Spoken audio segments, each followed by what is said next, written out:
每当红树林退潮的时候，当地的渔民都会纷纷前来捕捉困在里面的大鱼小虾。为了将河道里面的鱼儿一网打尽，需要8名壮汉才能推动横在小溪里的沉重木桩，而木桩却用于驱赶河水里面的众多渔获，并且在小溪的尽头便早已设置好一张巨大的渔网，在等待着鱼儿进入。等到木桩抵达网兜位置之后，此时堆在一起的众多渔获随便一捞就能打上来满满的一盆，只需1天的时间便能收获到上千斤的海鲜。那么今天这期视频将带大家见识一下孟加拉渔民的赶海过程。在已经退潮的红树林里，原本有着2米深的河道，现在只剩下浅浅的河水。此时村民们早早便来到这里集合进行捕鱼摸虾。为了将沟渠里面的鱼儿一网打尽，他们使用一根沉重的木桩来将众多的渔获赶往下游。而木桩走过的河道连同河水也一并被推着走，数百斤的木桩加上河道上巨大的阻力，需要8名壮汉才能将其往前推。为了减少淤泥的摩擦，渔民还在木桩上缠满了树叶，同时还能避免鱼儿从木桩的缝隙当中逃脱。有时经过的地方还会遇到倒下的树木横在河道上，挡住本就已经非常沉重的木桩。此刻8名壮汉唯有停下来，一同将其挪开。在这片红树林沼泽地里进行捕鱼是当地村民获得收入的唯一来源。每当涨潮的时候，就会有源源不断的大鱼小虾前来红树林里觅食，而一旦退潮，一些隐藏其中的渔获便给了村民们捕捉的机会。为了赚取不多的收入，他们不得不将河里的鱼儿一网打尽。与此同时，负责殿后的数十名村民正在拾取河道上从木桩底下逃脱的渔获，他们将每一条能够卖钱的鱼儿都会拾取干净。为了生活，他们不得不从事这项辛苦的捕鱼工作。随着河水里面的鱼儿被不断的推往下游，无处可逃的他们只能聚集在有限的空间里，水中的海鲜密度也因此在逐渐变大。与此同时，渔民早已在终点设置了一张巨大的渔网，等待着渔获进入。可以看到，整个河面上除了干枯的树叶外，全都是密密麻麻探出鱼头呼吸的渔获，而且有部分海鲜已经进入到了长长的网兜里面。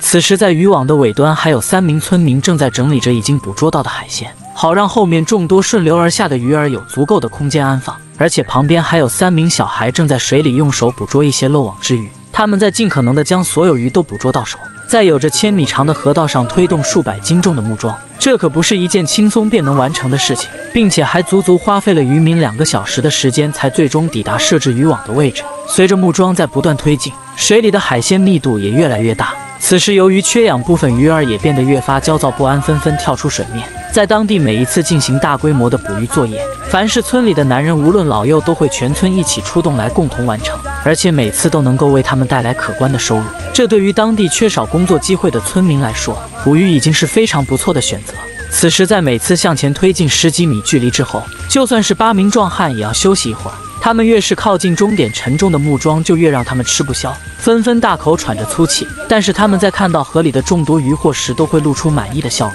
而为了给自己打气，他们还纷纷齐声呐喊。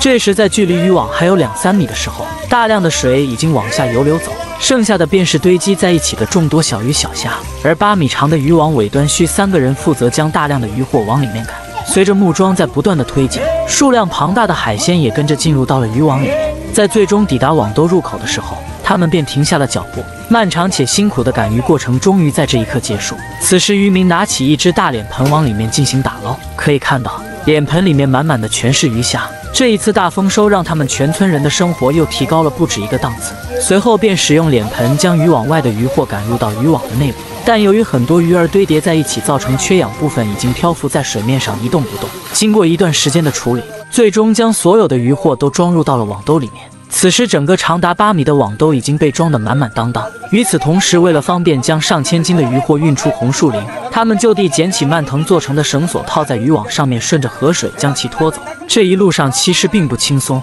需要全村所有壮汉一起才能勉强拖动。在大家的努力之下，经过半个小时的水路运输，最终顺利将其拖出红树林，运达小溪的另一头。这时他们还需要继续使用篮筐分批将渔获抬到岸边，成吨重的渔获需要来来回回抬上几10次才能全部运送到地面。这些便是集合全村人捕捉到的渔获。在称重的过程中，只有上了年纪的长者才有资格计算数量，并且他们使用的计量器也是非常的简陋。而在另一边，刚抬上岸的渔获需要进一步分类才能进行称重。辛苦完成了一天的大规模捕鱼作业之后，所有的渔获还需要通过渔船运输到市场上进行销售。这时，还在陆地上的渔船需要集合所有村民一同将其推入水中，而这艘渔船是全村人的希望，每次都需要靠着它来外出捕鱼，从而才能为他们带来些许收入。这就是当地渔民辛苦捕鱼的一天。